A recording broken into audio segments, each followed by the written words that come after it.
Hi there, it's Dan Kerr's DK Analytics. It is March 23rd, 2019, a fine Saturday afternoon here in very sunny Southwest Florida. I'd like to discuss something in video format, obviously, and you've heard about it quite a bit. The topic of the day is the Basel III rules for people interested in precious metals, and I've titled the video Much Ado About the Basel III rules. Before I delve into that, just briefly some valuation metrics. Trade weighted dollar 91.70 holding firm despite an increasingly dovish Fed, which just recently stated that there would be no interest rate increases this year, left the door open to revisit QE, going from dovish to more dovish in a 180-degree turn, which you would think would knock the stuffing out of the buck. Obviously, the dollar doesn't trade in a vacuum. It's who is the ugliest duckling among all the major over-indebted nations of the world. But this is such a dramatic turnaround that you would think, in addition to America's extremely poor relative total debt and foreign financing situation, would knock the dollar off its perch, most especially given that everyone thought that all this was going to work out just fine, and that the Fed could revisit balance sheet normalization and real interest rates. But so much for that. The market is lagging here in recognition, which is an opportunity, I would say. Otherwise, the 10-year Treasury has been rising in price, the yield falling amidst the growing evidence of increasingly profound domestic and global economic weakness. Strangely, the stock market, as measured by the S&P 500, which closed Friday at 2,800, there's a disconnect here. It is only 4 or 5% below its all-time high and has rallied 19-20% from its December low. So stocks are not sniffing economic weakness, and bonds are, and obviously something has to give, and I obviously think it's going to be in the direction of profound economic weakness, which bodes ill for stock valuations. Oil getting a bit of tailwind from both the output side and supply constraint news on the one hand, and obviously the dollar and the progressively less stout Fed stance to protect the purchasing value of the dollar are starting to push up select resources, oil being the most important.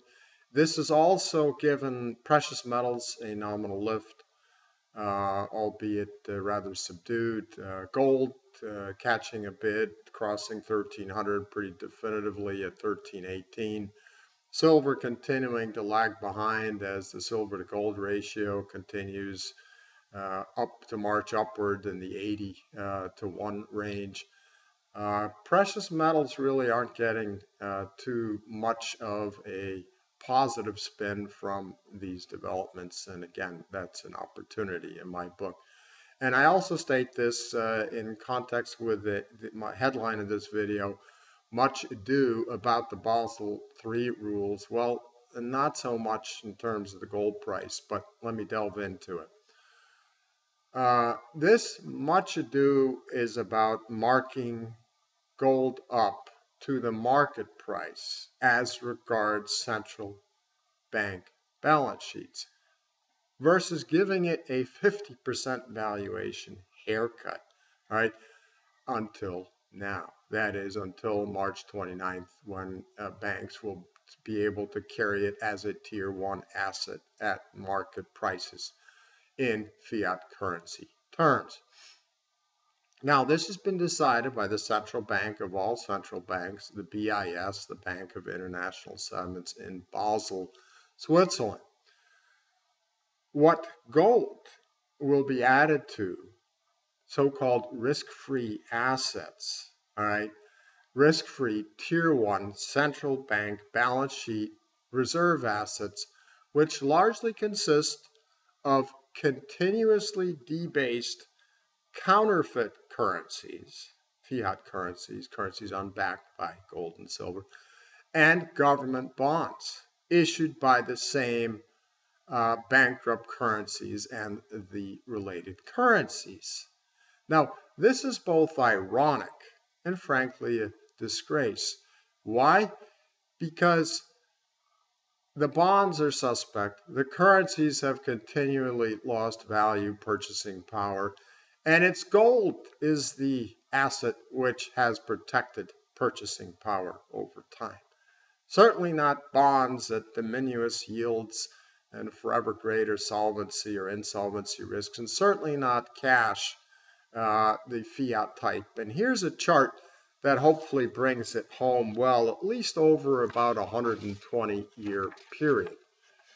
And that's this right here. You note that the value of all these Western currencies relative to gold have in essence gone to 1 or 2 or 3% stub of what they were worth 100 years or less ago.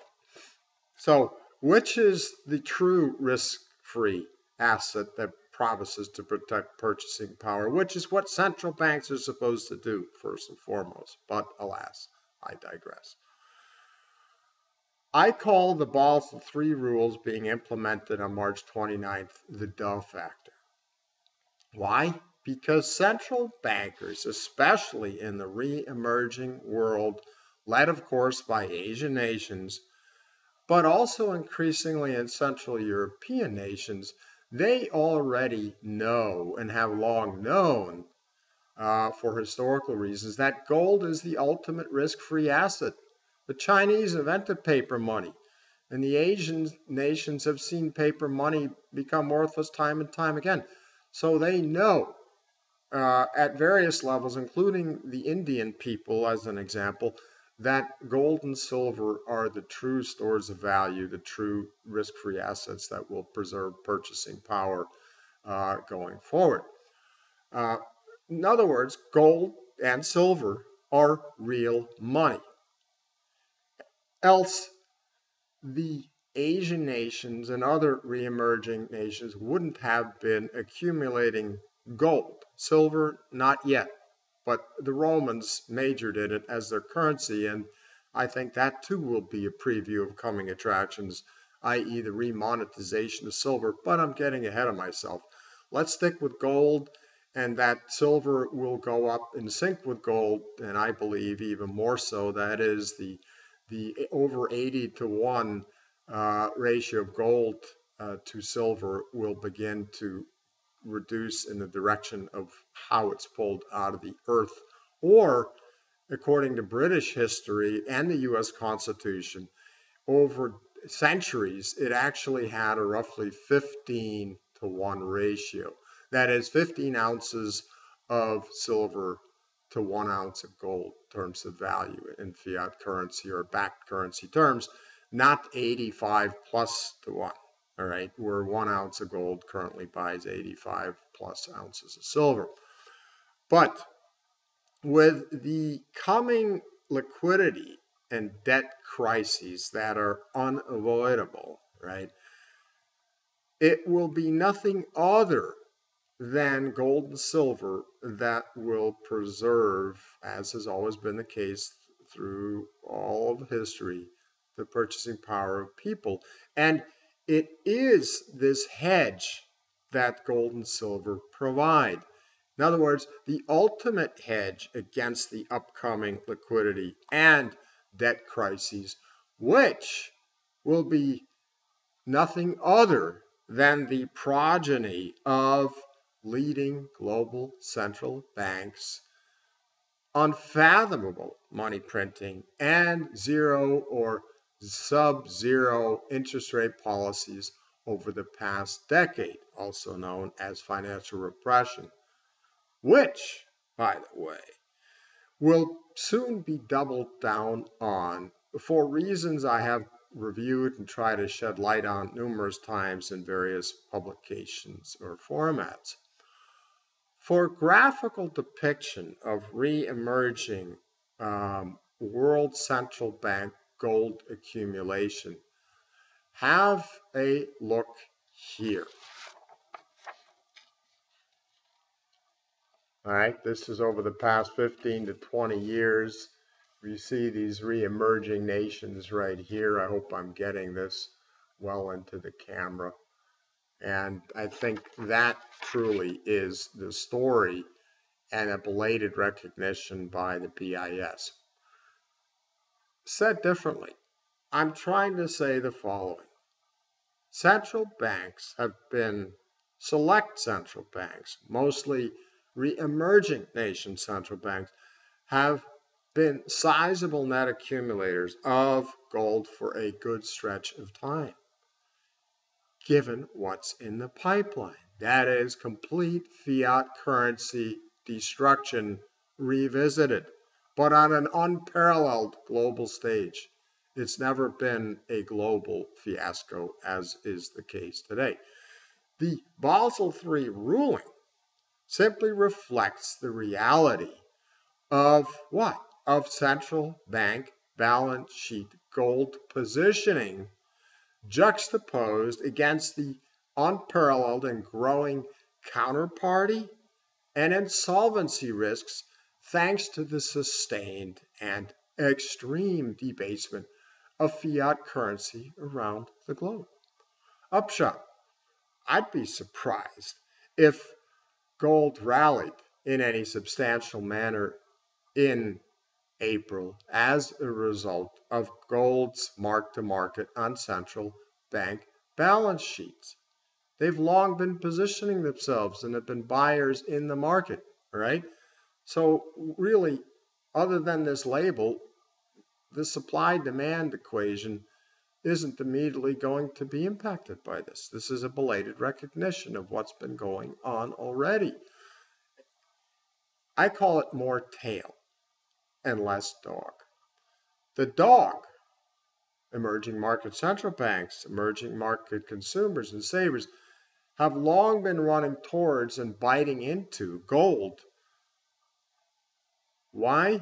Because given what can't be avoided, a global financial meltdown, that meltdown will be reflected in a huge reset of asset prices. Stocks, bonds, and real estate, REITs, are going to go way down. And precious metals and some other scarce vital resources are going to go way up.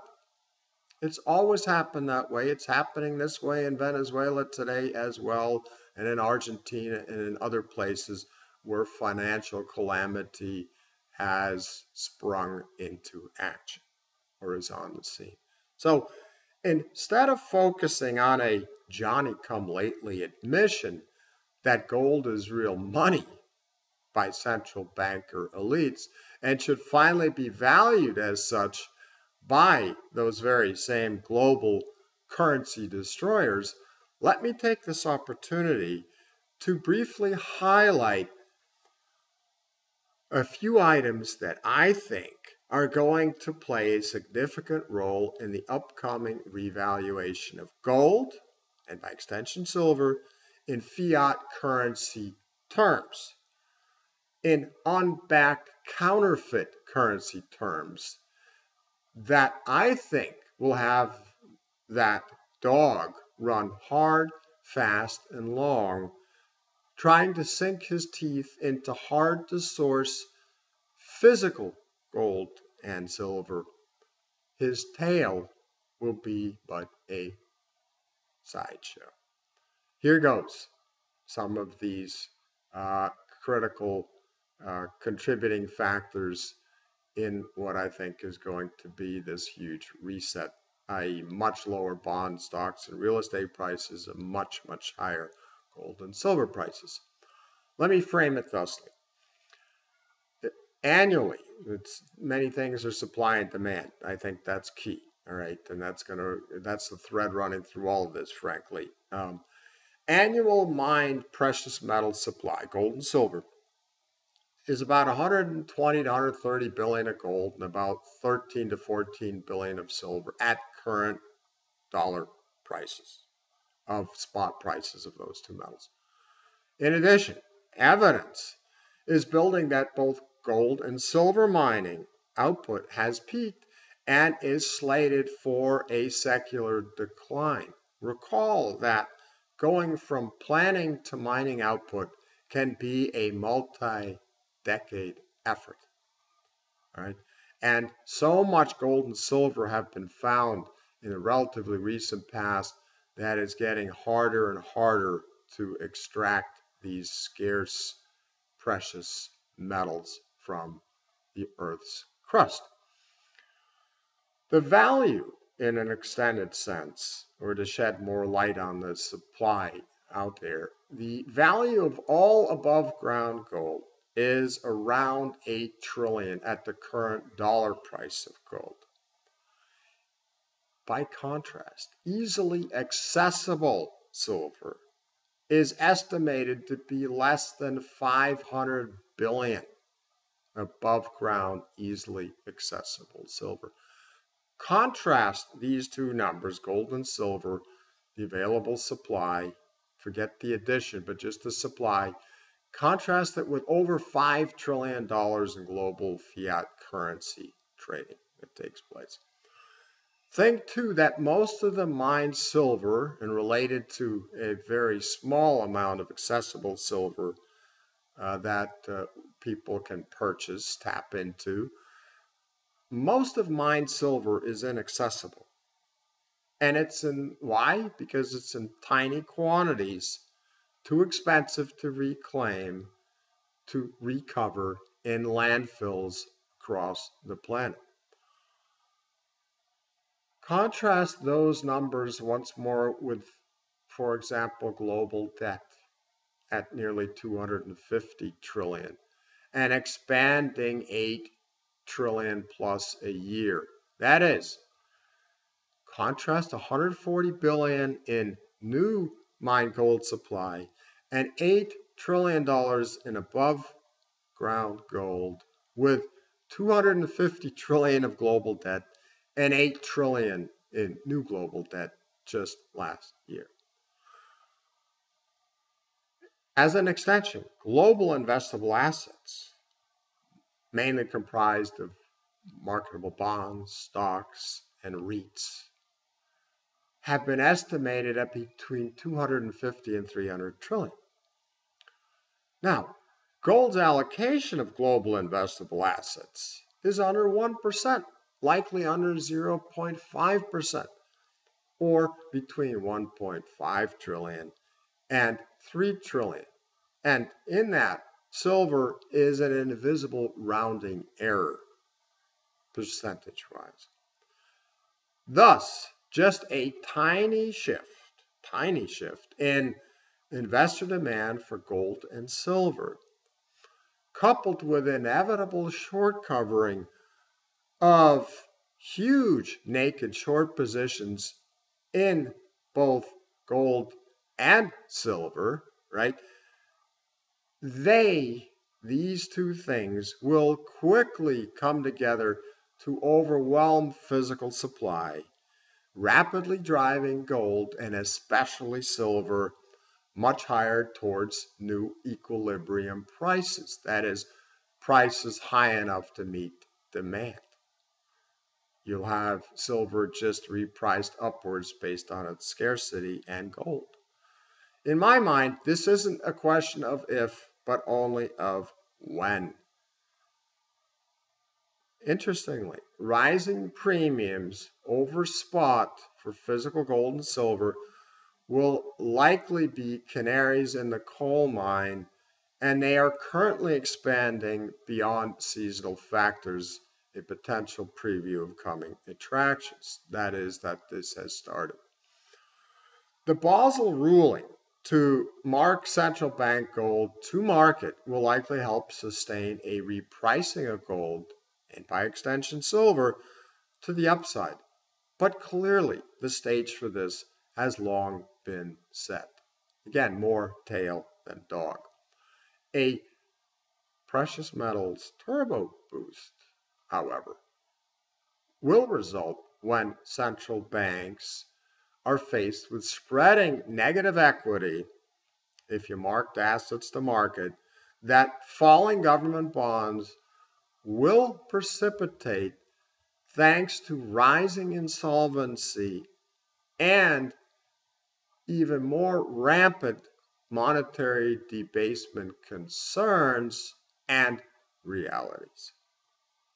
That is, if the increasingly junky corporate bond sector and or the thinly capitalized global money center banks stuffed with questionable assets, loans and bonds don't end up imploding first for either liquidity slash counterparty or insolvency reasons.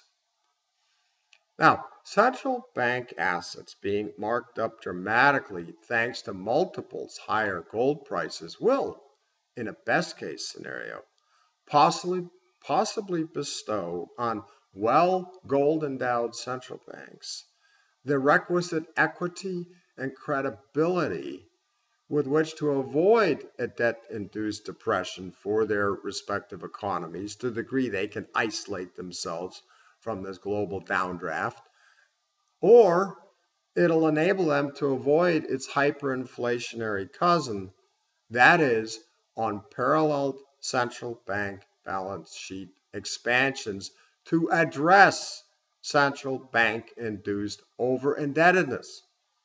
Either way, both private sector investable assets and central banks will inevitably be looking to reduce exposure to the unraveling of unequaled global monetary repression. And remember, Mr. Market's reversion beyond the mean, not to the mean, but beyond the mean, from boom to bust, from bust to boom. We're in boom, we're heading for bust. Mr. Market's reversion beyond the mean, in short, his manic depressive behavior, will only worsen the asset valuation implosions that stand in front of us. With super scarce precious metals being allocation minnows most everywhere other than at select re-emerging nations' central banks and at select emerging nation or emerging market citizens, hugely higher precious metals prices in fiat currency terms, in counterfeit currency terms, appear not only rational, but essential to A, protecting private sector investable assets against an overdue compression in bond and stock prices, and B, in a relatively happy slash benign scenario, to reliquefy and to recapitalize relatively well gold endowed central bank balance sheets in order, once again, to avoid both a debt-induced deflation and its inevitable central bank response, even much greater monetary debasement, money printing. Call it giving a drunk another drink and hoping for a better outcome. I personally would hang my hat on the A scenario.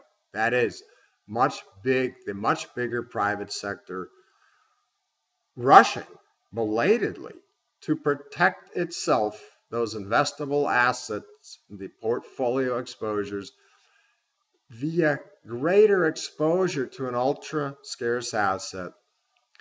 I would not hang my hat on the B variant, the central bank variant, concerning making timely allocation bets on a gold repricing. That, in my opinion, and based upon historical gold coverage ratios to the money supply, could easily be 8 times higher for gold and 16 times higher or more for silver based on current dollar, gold, and silver prices per troy ounce. And this would be prior to additional leading central bank balance sheet expansions into traditional assets. So, count on central bank planners, the bureaucrats, the bumblers, at least or especially in OECD nations, where they have been selling down gold, not buying it like in the re-emerging world, to always do the absolutely wrong thing for as long as possible. After all, their lush counterfeit currency careers, from fame to fortune, however ill-deserved, depend on alchemy, fool's gold, and on creating mayhem. They ride into the rescue, and sustaining cronyism. That, most ironically, in utter demagoguery, they then promise to curtail while blaming the free market for the very excesses and instabilities and misallocations they either created or enabled in the first place. You can't make this stuff up. What a racket. Caveat emptor, current purchasers of stocks, bonds, and real estate throughout most of the world. In a nutshell, count on private accounts, those 250 to 300 trillion in investable assets, getting it in aggregate first. In a related sense, and to repeat, as private accounts are incomparably bigger than all the central banks and the firepower they can muster combined, it is the private sector that will most likely, almost certainly, trigger the upcoming reset. Bond, stocks, real estate way down, measured obviously in fiat currency terms. How else could you measure them? And gold also in fiat currency terms way up. All right. But this upcoming reset is going to bludgeon the investable assets, the private accounts, to such a degree that necessity will dictate for them to run into the only true safe haven, which certainly isn't fiat unbacked money, which certainly isn't government bonds sold by bankrupt governments. It is gold and, again, over time, likely silver. That's where the reallocation opportunity is the most profound. That's where the exposure to a drubbing in the value of investable assets is the highest, because they can't print the money, the private accounts, in contrast to the central banks. Any additional demand, support in terms of gold and silver demand, because they travel together, coming from our increasingly desperate central bankers, will be largely icing on the gold and silver repricing cake. I hope this makes some sense to you in light of gold being marked to market on March 29th of this year, 19, on central bank balance sheets. There's a huge window of opportunity here to acquire precious metals before the other shoes drop. Thank you very much for listening. Bye for now.